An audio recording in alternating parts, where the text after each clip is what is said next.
I'm Nigel. And I'm Brad. And together, we're on a quest to uncover the grassroots innovation that makes Australia a very clever nation. Ingenious Oz is touring the Northern Territory, where remote locations and tough conditions bring out incredible creativity in all sorts of people.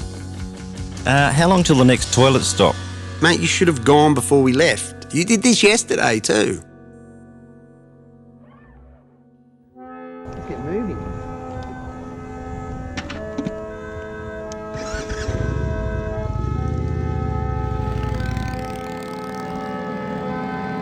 "300 kilometres north of Alice Springs is the little town of Barra Creek, home to publican Les Pilton, who would be my first one-on-one interview of our tour. Yeah, we are on the highway. Barra Creek itself was named by John McDowell Stewart back in July of 1860. So, and the pub itself was built by the Kilgariff family, old Joe Kilgariff. Started being built from 1928, where they made the blockwork over at the creek, and as such, when they had sufficient blocks, Joe then asked a number of his brothers to come up and help and build it. So they built the pub, and as such, it was inspected and officially opened by Trooper Lovegrove as a mounted policeman on the 4th of November of 1932.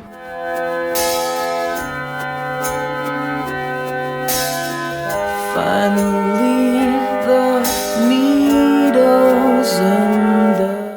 The pub continues the tradition of allowing patrons to leave money on the bar, so when friends pass through, they won't go thirsty.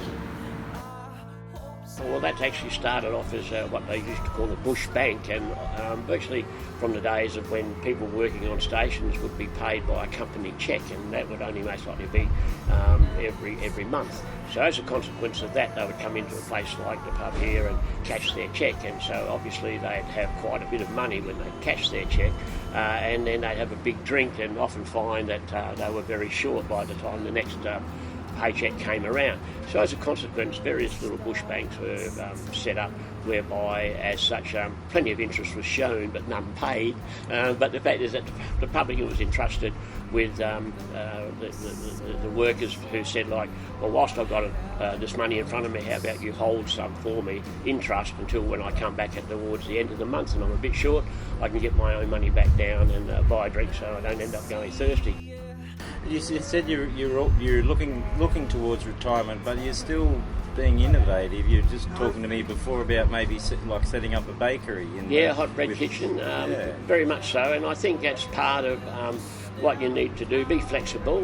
There are so many things that have happened in the 30 years that I've been here. We now have mobile coverage. We never used to have that before. We have television that we never had when I first came. There's various things, and so adjusting to the fact that the tourist persons themselves do change, because we used to have heaps of coach buses here where we did kangaroo tail soup and damper. They're virtually non-existent these days, and so as a consequence of that, if you just had a large dining room for like 2 coachloads, 90 odd people, it's virtually going to be a white elephant unless you do something else with it.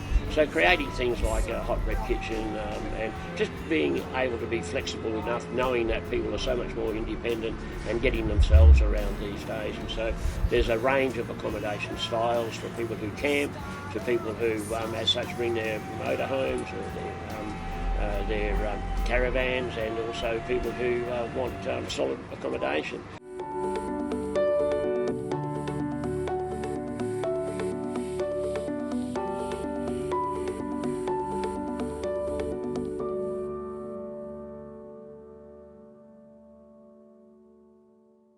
What do you think of my interview, mate? Nige? Catch your next place. Yeah, I'll see you next stop. Okay, I'll catch up.